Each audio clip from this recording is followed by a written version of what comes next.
Vous êtes aussi nombreux à liker sur la page Facebook Canal 7 Culture 7 et c'est une grosse satisfaction pour nous, toute l'équipe de Culture 7 Le Mag, de savoir que vous appréciez le programme.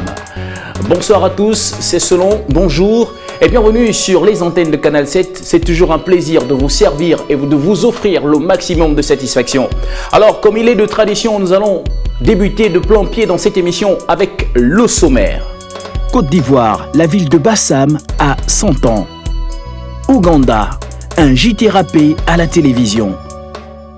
Namibie, les femmes héros perpétuent la tradition. Au Brésil, des artistes exposent les déchets du Guanabara.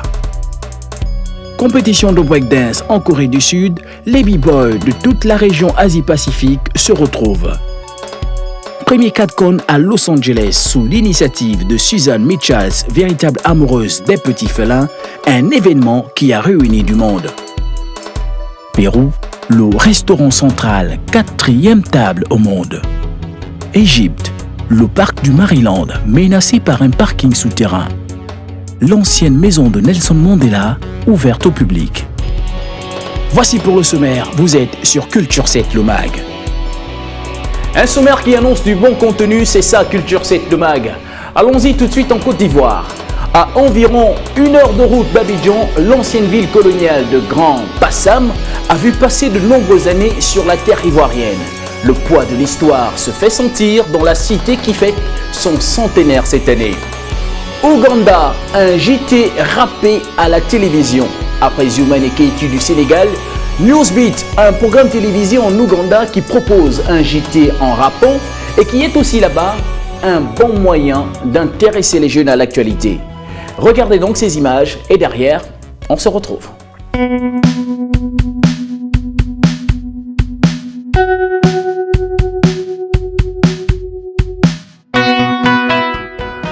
À moins d'1 heure de route d'Abidjan, la vieille ville de Grand Bassam semble sortie d'un autre siècle. Le poids de l'histoire se fait sentir dans la cité qui fête son centenaire cette année. Si certains bâtiments coloniaux tombent en décrépitude, l'ancienne capitale historique de la Côte d'Ivoire veut protéger son passé.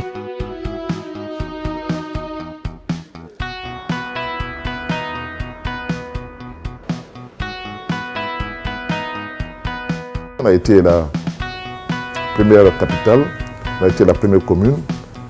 Il faut retenir que Bassam également est la première ville et pour l'instant la seule ville de Côte d'Ivoire inscrite au patrimoine mondial de l'UNESCO. Dans la ville, les noms des colonisateurs sont encore bien visibles. Véritable vestige historique, Bassam assume totalement l'héritage laissé par la présence française.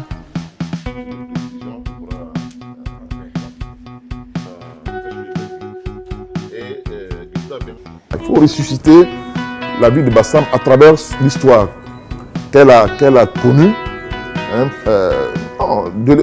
On doit assumer le fait qu'on a été, je veux dire, l'ancrage de l'histoire coloniale de notre pays. Demeurer la mémoire tout en incarnant le futur, c'est le défi que s'est lancé la ville. Bassam accueillera une zone franche centrée sur les nouvelles technologies, une petite Silicon Valley à l'ivoirienne qui devrait redorer le blason de la ville selon le roi de la région. Aujourd'hui, nous avons de grands projets pour que Bassam redevienne un centre de développement important, comme il avait été au début de la construction de la Côte d'Ivoire moderne.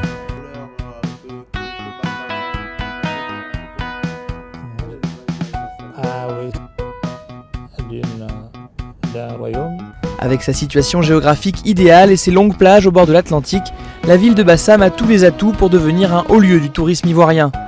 Et le roi compte sur ses habitants pour encourager le développement de la cité. C'est surtout parce que ce peuple de Nzema, de Bassam, a toujours été ouvert, accueillant, hospitalier. Et ce caractère-là, nous entendons le garder. Une digue va être construite pour stabiliser l'érosion marine qui menace le littoral de Bassam, de quoi rassurer les habitants de la ville au manguier centenaire.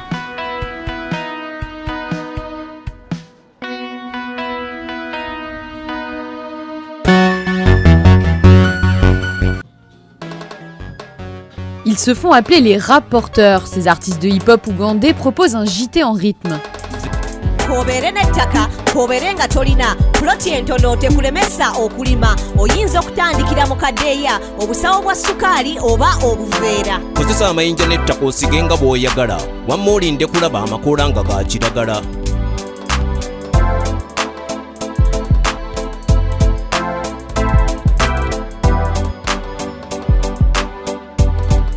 ennimiro z'obudeeya zaatinka e Nairobi kale naffe tusige ensigo tubeere bulungi.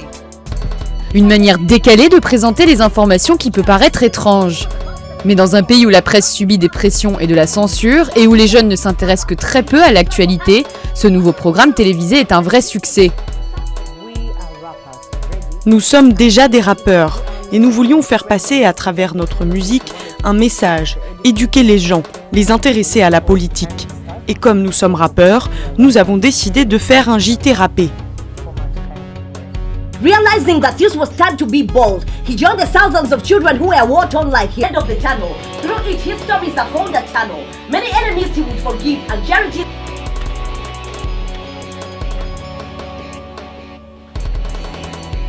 Le programme Newsbeat est diffusé en anglais et en luganda, l'une des langues du pays, sur une nouvelle chaîne privée.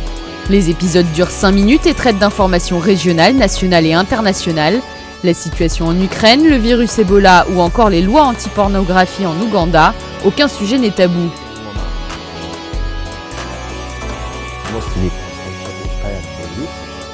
Ce programme a incité les jeunes à regarder les informations grâce au rythme du rap. Ils sont captivés et en plus, ils sont éduqués. Des militants ougandais dénoncent de nombreuses entraves à la liberté de la presse. En octobre dernier, un journaliste a été condamné à une peine de prison ferme ou à payer des dommages et intérêts pour avoir accusé de corruption un haut fonctionnaire.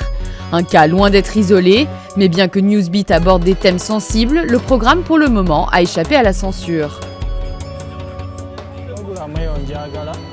La différence entre Newsbeat et d'autres programmes d'information est qu'ils parlent de problématiques différentes, dont les autres télévisions ne parlent pas.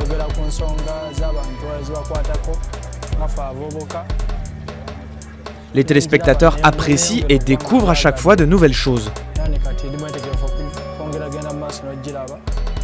Forts de leur popularité, les journalistes rappeurs de Newsbeat espèrent pouvoir recruter de nouveaux talents dans le futur et pourquoi pas s'exporter dans d'autres pays d'Afrique.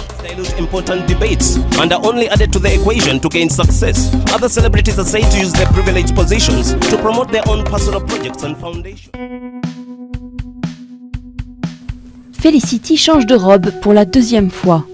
Couleurs différentes, mais dans le même style, la robe Herero comporte plusieurs jupons, des manches bouffantes, un corsage brodé et, le plus important, un chapeau avec des cornes. Felicity assiste à un mariage dans le village d'Ovitoto, en Namibie, et toutes les femmes ont revêtu leur plus belle robe traditionnelle. Pour montrer qu'on est une femme Herero, on doit le porter. C'est un devoir pour nous. Surtout si on est marié, on ne peut pas se balader à moitié nu, ce n'est pas permis. À chaque fois qu'il y a un mariage, ou qu'il y a une occasion, ou qu'il y a quelque chose, on doit le porter. Les motifs et tissus ont évolué, mais depuis un siècle, les femmes Herero portent ce style de robe. Dans les années 1900, les colons allemands ont réprimé une rébellion et tué plus de 90% de ce peuple africain. Les survivants, soutenus par les missionnaires, se sont appropriés le style victorien, mais avec des retouches locales, comme le chapeau qui symbolise le bétail, la possession la plus prisée des Herero.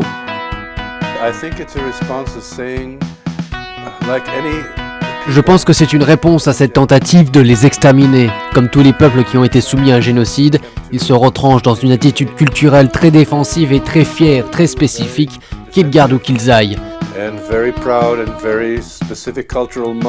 Même au Botswana, ces femmes portent la robe Herero.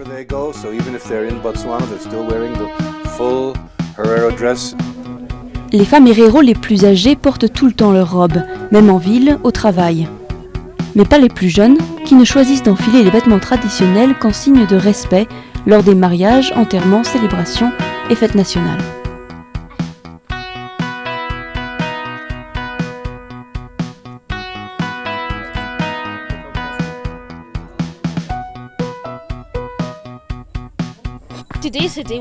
Aujourd'hui, on s'amuse, on est libre, on porte ce qu'on veut, on se mélange. Demain, c'est le jour où il faut porter la robe et le reste parce que la mariée s'en va. C'est un moment triste et solennel. Ce sont surtout les personnes âgées qui les portent. Malheureusement, vu comment le monde change, les jeunes femmes doivent aller au travail et donc elles ne les portent plus régulièrement. Lors du deuxième jour de la cérémonie, la mariée est paradée, cachée sous son voile, devant les deux familles assemblées. C'est aussi l'occasion pour certaines adolescentes de revêtir pour la première fois une robe héréro, un signe qu'elles deviennent adultes. Pour les hommes, pas de parure traditionnelle, les femmes sont les gardiennes de l'héritage culturel de leur ethnie.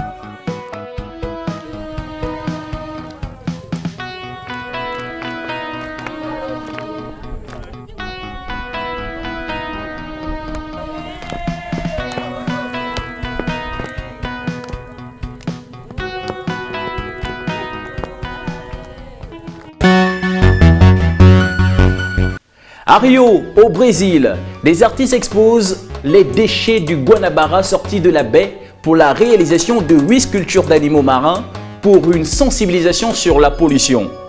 Le week-end dernier, la compétition de breakdance en Corée du Sud, un événement qui a réuni les b-boys de toute la région en Asie-Pacifique. Regardez ces images et derrière Culture 7 le Mag se poursuit. Au Brésil, c'est à Rio de Janeiro qu'une exposition d'œuvres d'art constituée à partir des déchets issus de la baie de Guanabara fut offerte par une trentaine d'élèves des Beaux-Arts de Rio à travers 8 sculptures, notamment d'animaux marins, pour sensibiliser le public sur la pollution de la zone. Toutes les œuvres qui nous entourent, comme cette sculpture, ont été faites avec les déchets qu'on a récupérés des 3 côtes du parc technologique de l'Université de Rio. Ceci n'est qu'un petit exemple de ce qui se trouve dans la baie de Guanabara, une accumulation de déchets et de pollution. Eau sombre, bactéries et déchets flottants, cet immense patrimoine qui donne un nom au Brésil et qui, au passage, devrait accueillir les compétitions de voile pendant les JO 2016, reste très pollué. Une situation des plus alarmantes à laquelle il serait nécessaire d'y remédier très rapidement.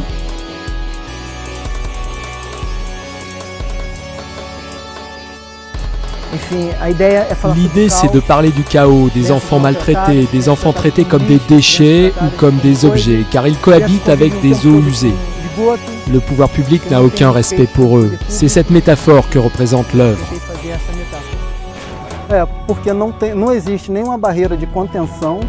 Il n'y a aucune barrière étanche qui empêche ces déchets d'arriver jusque-là. Car la préfecture n'a pas le budget pour ce type de service. En plus, les favelas qui entourent la baie n'ont pas d'infrastructure de traitement des eaux pour empêcher les déchets d'arriver dans la baie de Guanabara. L'action menée par les jeunes universitaires depuis le 1er juin compte se poursuivre jusqu'au 20 du même mois, quitte à interpeller la conscience de chacun sur cette exposition.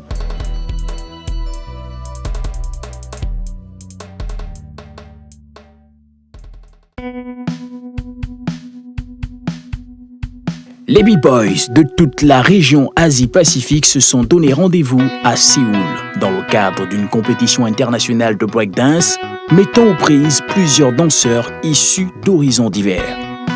Des fans amoureux et adeptes de ce mouvement n'ont pas manqué d'être présents et d'assister aux différentes prestations qui préparaient en principe la journée du lendemain, qui a constitué le jour même de l'événement.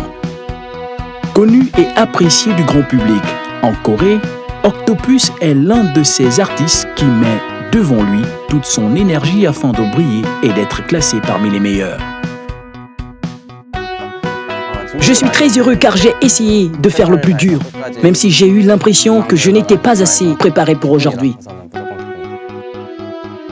Sur cet exercice pratique préparatoire pour la compétition, l'artiste Octopus sait que tout son public est derrière lui et attend de lui une excellente performance.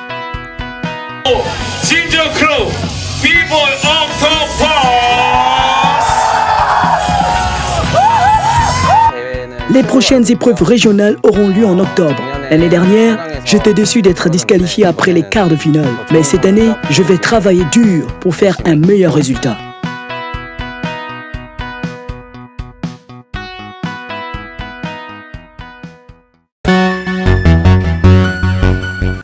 Le premier CatCon à Los Angeles, un Comic-Con pour chats.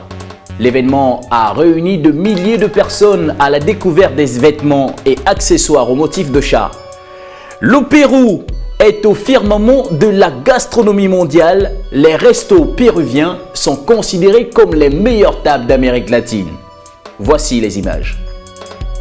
Ils étaient des milliers de personnes à se rendre à la première édition de CatCon, organisée à Los Angeles le week-end dernier pour découvrir un ensemble de vêtements et accessoires au motif de chat.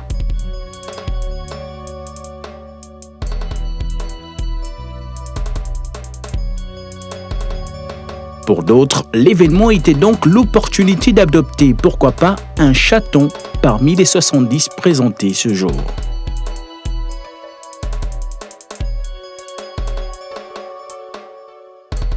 Le premier congrès dédié aux chats et à leurs maîtres s'est fixé pour objectif de célébrer nos petits félins préférés sous l'initiative de Suzanne Michals, véritable amoureuse de ses petits bébés d'amour, les félins.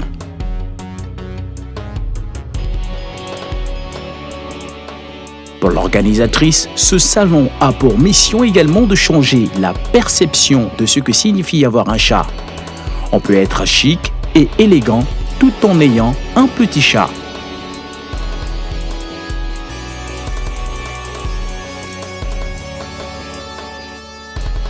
Le salon a reçu énormément de monde, séduit par la beauté des félins et entouré par toutes sortes de gadgets et accessoires ayant des allures de chat. Un salon plutôt réussi, espérons que la deuxième édition sera encore plus géniale.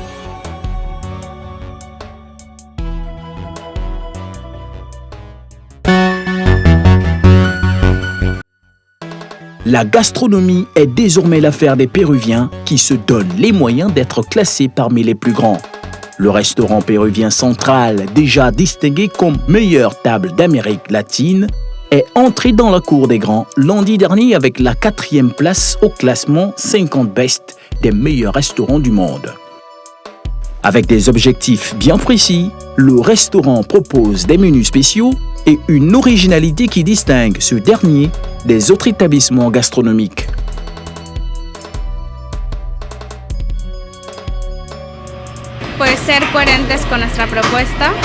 On essaie toujours d'être cohérent avec notre offre, d'utiliser 100% d'ingrédients péruviens et de travailler de manière responsable. Central, un établissement discret dans une petite rue tranquille du quartier résidentiel de Miraflores à Lima, est devenu une référence pour les foodies du monde entier qui y réservent une table plusieurs mois à l'avance. Avec autant de succès, quoi de plus normal que d'occuper la 4e place parmi les 50 Best.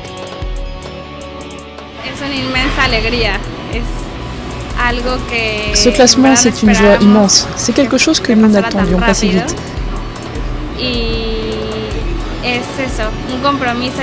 C'est un engagement, une responsabilité énorme, puisque maintenant, c'est quelque chose qui nous représente.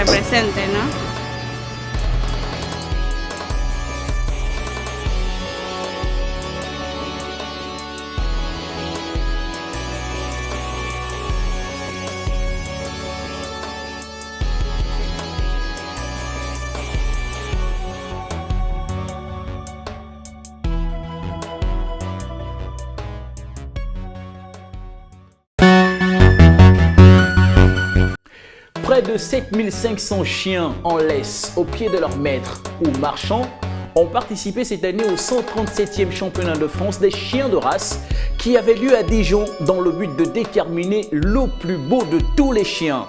Un événement qui trouve un succès auprès de passionnés d'animaux et compagnie et qui sont évidemment nombreux à participer à ce genre d'initiative.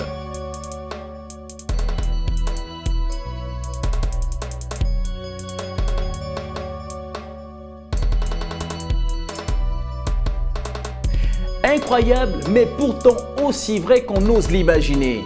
En Inde, pour soigner l'asthme, ils avalent des poissons vivants. Eh bien oui. Dans ces images que vous pouvez voir, une foule de personnes souffrant d'asthme se rassemble pour avaler des poissons vivants, un traitement traditionnel administré chaque année dans le sud de l'Inde. Un traitement qui se compose aussi d'une formule secrète d'herbe, attire des milliers de personnes à travers tout le pays.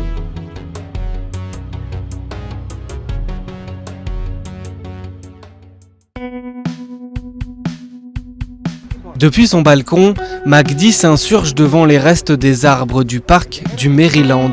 Ce jardin historique en banlieue du Caire a été saccagé pour construire un parking souterrain. Ils ont coupé les arbres sur une grande superficie. D'après ce qu'il se dit sur le Maryland, c'était des arbres très rares, des arbres immenses. Ils ont été coupés. Pour les remplacer, il faudrait des années. Dans les années 60, des scènes cultes du cinéma égyptien ont été tournées à l'ombre des arbres majestueux du Maryland. La compagnie gestionnaire du parc assure que ces arbres ont seulement été déplacés. Nous sommes venus pour exécuter le projet de parking de 120 places donnant sur la rue Rafaga. Et il y avait des arbres. Donnez-moi l'exemple d'une personne au monde qui peut faire construire un parking souterrain sans toucher aux arbres. Le Maryland était à l'abandon depuis plus de 10 ans, les pelouses sont brûlées et le lac artificiel asséché. Mais les habitants restent attachés à ce parc mythique de la culture égyptienne. Le Maryland existe déjà et il faut qu'il continue à exister. Malheureusement, on ne peut pas augmenter sa superficie car il est entouré de zones résidentielles. Mais la moindre des choses, c'est de le protéger. Face à la mobilisation des riverains, le promoteur a dû faire marche arrière, en attendant un projet de réhabilitation complète dans une ville où la superficie d'espace vert par habitant ne dépasse pas quelques centimètres carrés.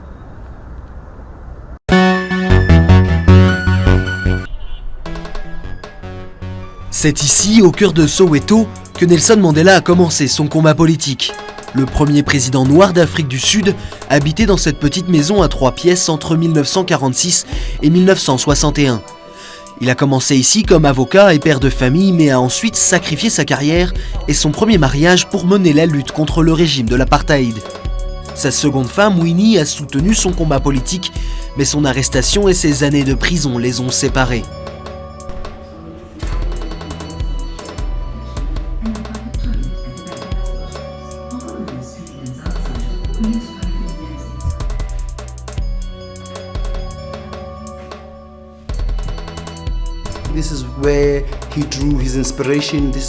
C'est ici qu'il a vu la réalité de l'Afrique du Sud sous les lois de l'apartheid. C'est ici que son éducation politique a commencé et je peux vous dire que beaucoup de stratégies ont été décidées dans cette maison. Ce quartier de Soweto est aujourd'hui devenu une attraction touristique, attirant des visiteurs du monde entier qui cherchent à mieux comprendre le parcours de Mandela.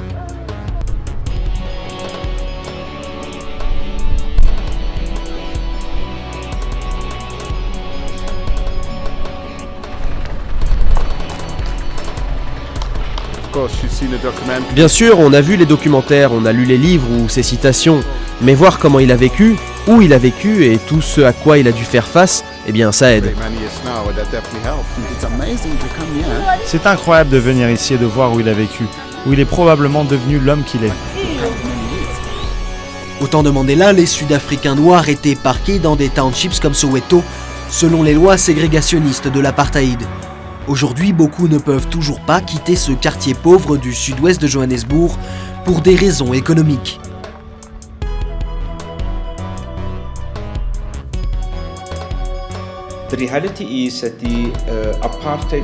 La réalité est que le paysage urbain de l'apartheid reste prédominant, car il est très difficile pour les pauvres de trouver des logements en dehors des townships de l'apartheid. Les quartiers déshérités qui composent la majorité de Soweto sont un symbole des écarts économiques du pays, avec peu de logements, un fort taux de chômage et une criminalité élevée.